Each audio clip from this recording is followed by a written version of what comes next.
Hi guys, so today we are going to be learning how to make some delicious looking egusi soup, Nigerian egusi soup from the very beginning. As usual, without wasting your time, these are the ingredients you're going to be needing for this Nigerian soup. We're going to take them one by one, okay? Starting with the egusi. This is what the egusi seeds look like, of course known as melon seed. You can get this from your local market, so just go there and ask them to give you egusi. Okay, so we're also going to be needing some form of protein, and I'm going to be using chicken for this egusi soup. This is actually a personal preference, as you can use any type of protein that you have and can afford. Okay, apart from that, we're also going to be needing what they call the stock fish. You can also get this from your local market as well. We're also going to be needing your crayfish, you guys. Are you guys following? We will need some palmoil, of course, and we'll need your pomor and some cow tripe, also known as the Shaki. We also have here some smoked catfish and what they call the locust beans, also known as iru in Yoruba. For the vegetables, we're going to be using a combination of the bitter leaves. This is the bitter leaf, it's been washed already, and some scent leaves, also known as Efinrin in Yoruba. So you can actually use any vegetables you like. I'm just using the one that I like. And now for your peppers, it's going to be a combination of your Scotch bonnet pepper, Atarodo, onions, and a little bit of tomatoes, which can be optional. And you guys, of course, your seasoning powder and your salt. Now we're going to start by boiling our chicken. And as you can see, we are using the local native chicken part because it is sweeter and it's just a lot tastier than the other one, the agric version. Or what do you guys think? Native chicken versus the agric chicken, which one do you prefer? So you guys, we're just using our meat with some salt. We are going in with the seasoning powder. You can use any type of seasoning powder that you can get. We're also going to go in as well with some chopped onions. One medium-sized onion is okay, and you're going to just add some water. So if you're not using chicken, for instance, just boil your regular meat, your cow meat, your goat meat, whatever kind of protein you are using, just the same way I am doing this. Okay, so just mix together, and you're going to cover your pot and leave this to cook. This chicken is very strong, so it's going to take a long time. So while that is cooking, we are going to now prep our other ingredients, starting with this crayfish. This is called crayfish. Go to your market and tell them you want to buy crayfish. We are going to turn this crayfish into the crayfish powder. And as you guys already know, a lot of our Nigerian soups can never be complete without crayfish. It's as if crayfish is like the secret ingredient, the holy grail of most of our Nigerian soups. So this is what we have: our crayfish powder. We are going to set this aside and then prep the other ingredients as well, you guys. Now this is our stockfish and our smoked catfish, and we just poured some hot water over it to soften it so that it can be easy for us to, clean thoroughly and properly. So you're going to just leave this to soak for like 5 minutes, right? And then you discard the hot water, pour some cold water over it, and then just use your hand to dismantle the fish, scatter the fish, and just break into smaller sizes. Okay,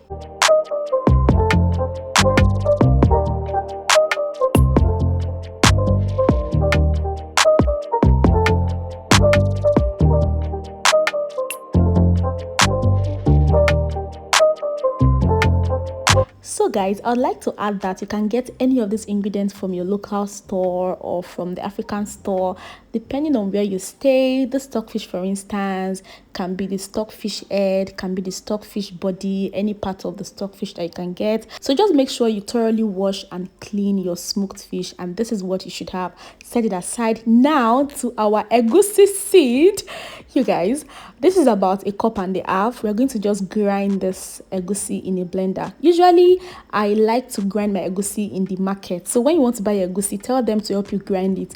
It is better. And in fact, you can even get the already grinded ones from the market, even though I don't like those ones because I feel like they always mix it with something I don't understand. So it's better to always get the raw egusi seed and grind it. Let them be grinding it in your presence with your two koro eyes. So you guys, I once worked with a caterer, and the secret to getting the best tastiest egusi is to start by seasoning your egusi, grinded egusi, with some salt and a pinch of your seasoning powder, just a pinch of salt and seasoning powder, and also to not just mix it with water but with onion water. So this is what we're going to be doing. We're going to just get one onion, a medium-sized onion, put it in a blender, add a little bit of water, not too much water. You're going to blend this till it is very, very smooth, and this is what we are going to be using to mix our egusi into a paste. You can as well just use water, but trust me, if you use this method, your egusi is going to come out tastier than before. So instead of mixing with water, mix with onion water. It's going to give the egusi its own kind of flavor and taste, and it's also going to solidify the egusi seeds in a way, especially for those that like lumpy egusi. This process or this step is a must try, okay? So just mix till you get something like this. If the onion water is not enough, you can always add a little bit of water. Your paste must not be too thick and it must not be too watery. This is the consistency that you should aim for, okay? So just keep mixing till you get this consistency. Yeah, this is perfect. Now you can now set aside your egusi paste and prep the other ingredients. You guys, are you following? So this is the pepper we are going to be using for this egusi. You guys, we have here the red Scotch bonnet pepper, also known as the Atarodo in your local market, and the yellow pepper. You guys, this pepper was an afterthought. I just checked my fridge and I'm like, okay, let me just add this to this. So it is completely optional. Your Scotch bonnet pepper is okay. Now I also added some tomatoes, just 2 small size of your regular tomatoes, which is also optional. Some people use just peppers for their egusi soup. I like to mix everything, a little bit of pepper, a little bit of tomatoes, a little bit of onions in a blender, a chopper, whatever you have. Just make sure you roughly chop your peppers or you blend it into the consistency that you like. Just make sure you get your blended peppers, and this is what we have. We're also going to be prepping our pomor, you guys, cow skin. Nigerian soups can never be complete without your pomor, so please look for this and make sure you add it to this egusi soup. You can get this from your local market. A piece of this is around 100 naira, so I got 2 pieces, that is 200 naira. So it is quite cheap and very, very, very, very affordable. Yeah, so I'm just trying to dice this pomor into some small sizes, you guys. So we're going to set this aside and we are going to check on our chicken. It's been cooking for the past 25 minutes, and you guys, I think it's ready. So we're going to just take out the chicken, our cow tripe, take it out one by one, and we're going to separate the chicken from the chicken stock. We're going to be using the chicken stock to cook our egusi later, you guys. So let me just, you guys, so I asked a question the other day on Twitter. I was like, what do you think about using chicken to cook a proper Nigerian egusi soup? There were lots of mixed opinions. Some were like, oh, we don't agree, chicken does not belong in egusi soup. Other people were like, oh, chicken makes it sweeter. So now I'm asking you guys, what do you guys think? Does chicken belong in egusi soup or not? Do you agree or do you disagree? Please let me know in the comment section, okay? So now we have our chicken and our tripe. We are going to set that aside, and we are going to now strain your chicken stock to separate the particles from the stock itself. We want our chicken stock to be very clear and free from all these onion particles here and there. We don't want that, okay? So always try to filter your chicken stock whenever you're using it to cook anything. This is what your chicken stock should look like by the time you are done filtering. Now, are you guys ready to cook? In your pan, your pot, whatever you have, you're going to bring out your oil. Make sure you shake your oil before you start using it. Always shake your oil. Now you're going to now pour this in your heated pan. Your pan or your pot should be hot. I'm using the stainless steel pan. You can use any type of pan that you like. If it's aluminium, if it's non-stick, if it's ceramic, anyone you have, okay? So just pour your oil in. And this method of egusi soup is going to take a lot of oil, at least from the beginning. So now we are going to be scooping in the egusi in smaller portion with our spoon. This is looking like akara, right? So just scoop this in. Make sure you scoop everything in, no wastage, and then you're going to just leave it to fry for maybe 3 to 5 seconds, and then you're going to just use your spatula or your wooden spoon to just stir lightly so that everything will not just scatter, okay? This method of egusi soup is called the frying method, and if you are going to be frying the egusi paste from the beginning like this, it is most likely to burn. Okay, so you're going to just fry at intervals to stop it from completely burning. It's not like it will not burn, oh, it will stick to the bottom of your pan like mine is currently doing. Can you guys see? And to make it worse, I'm using a stainless steel pan, so we should know what to expect already. So I'm just using my spatula to just mix together lightly at intervals, and this is what your egusi should look like. Can you see that it's looking like it's sticking to the bottom of the pan? But not to worry, by the time you pour water to this pot, everything is going to come out like instantly. Okay, so this method is for people that like lumpy egusi. If you like to see a little bit of lump in your egusi, please use this method. Make sure you don't mix like anyhow so that the lump will not scatter. So just mix with your discretion. You leave it to fry for like 1 to 2 seconds. You mix again just to make sure that the lumps are still at least intact. I don't like my egusi to be too lumpy. This is just the way I like it. Now, while you are done with the egusi, you are now going to go in with your meat stock. Okay, so just pour in your meat stock and some water. This is going to allow the egusi to solidify. Usually some people just go in with their peppers immediately. I used to do that. Now I don't anymore. I like to just add some water, allow the seeds to cook properly on its own before I now go in with my peppers. That way your egusi seed is going to come out very tasty and quite lumpy on its own. So we left that to cook for like 7 minutes, and now we are back. As you can see, our egusi seed is no longer sticking to the bottom of our pot. Everything is now easy for us to just stir around. So you're going to just use your spatula to just stir around, and then you're now going to go in with your other ingredients, you guys. I hope you are following. I want you to recreate this recipe because you're going to love it. Okay, so now we're going to go in with our peppers, our chopped peppers, the yellow pepper, the onions, and the tomato that I showed you guys earlier. So we're going to just go in with this, and then with the other ingredients, starting with the iru, of course, also known as locust beans in our local market. So this is a native spice usually used for cooking, and it's supposed to just add a lot of aroma and of course flavor and taste to whatever you add it to. You're also going to go in with your crayfish powder as well. Don't add everything now, okay? We are going to just add the remaining one later, so reserve some. Okay, so we are going to go in with a little bit of salt. You're going to go in with your seasoning powder as well, not too much. Remember, we already added the salt and the seasoning powder to our chicken stock, so our chicken stock is already very, very tasty. Okay, so this is all you're going to be adding. About a teaspoon or half a teaspoon of your salt and your seasoning powder is okay.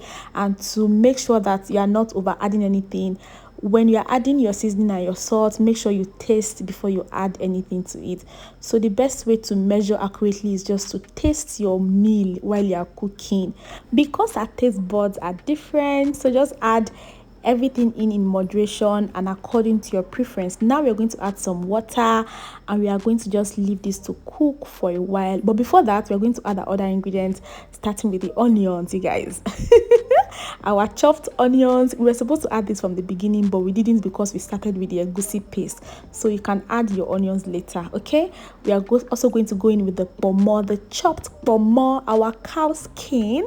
We are going to go in with our other protein like the smoked catfish and the stockfish, and we are also going to be adding our pomor. Hey, by the time you are done pouring all this protein, there will be no breathing space in your pan or your pot anymore.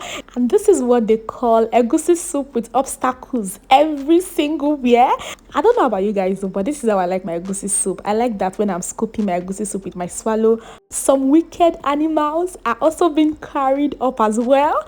But like I always say, please always customize the recipes to your preference, to your pocket size. If you don't have the means to add all of this protein, please do not add it. Okay, if you have the means to add more than that, if you want to add some snail, if you want to add some, you guys know now, you want to add some pig meat, you want to add some shrimp, please just go ahead. Okay, so after mixing together, you are now going to add some water and leave this to cook for another 10 minutes, right? So that the ingredients and the protein can marry themselves together in holy matrimony.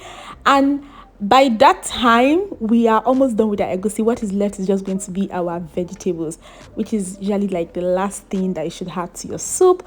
And now to our vegetables, you guys, we are using the scent leaf and the bitter leaf, like I mentioned earlier. You can use any combination of vegetables that you like. You can use the ugu leaf, you can use the utazi leaf, whatever leaf that you have in mind, just use it. And if you stay abroad, the basil leaf can easily replace the scent leaf. You can also use the spinach, whatever vegetables that you can find.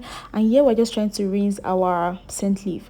And I quickly want to add that the reason why you shouldn't chop your scent leaf before, maybe at the beginning when you're prepping, is because it has a tendency of losing its rich and distinctive aroma. Okay, so you don't want to just chop it before you add it to your soup, because it's just going to start looking ugly, looking dark, and we don't want that. So if you're going to be using the scent leaf as well, just make sure you chop your scent leaf minutes or seconds before you add to your soup.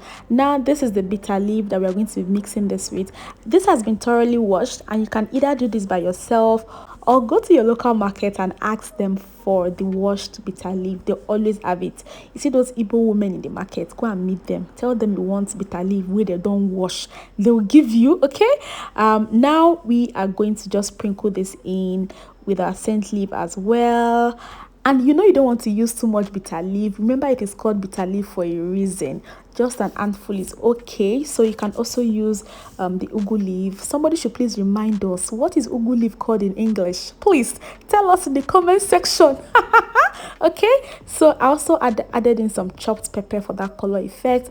And that's our leftover crayfish powder. It's always good to sprinkle in some crayfish powder as the last ingredient whenever you're making any Nigerian soup. It's going to lock up the flavor and just literally elevate the taste of your soup. Okay, so you guys, if this is your first time on this channel, hey, you're welcome. My name is Tosin, and I am here to just help you become a better home cook with simple, detailed, step-by-step recipes like this. So if you've not subscribed, what are you waiting for? And today's shout out is going to Mary Unjoku. Thank you for dropping a comment in our previous post. If you want to get a shout out in our next post, make sure you drop a comment under this post. It brings so much happiness and warmth to my heart. Okay, so I'll be waiting to give you a warm hug in the comment section, you guys. So back to our egusi soup, you guys. We left this to cook for an extra 5 to 7 to 10 minutes. And our egusi soup, you guys, can you guys see the top view of this soup? Our egusi soup is ready to be consumed.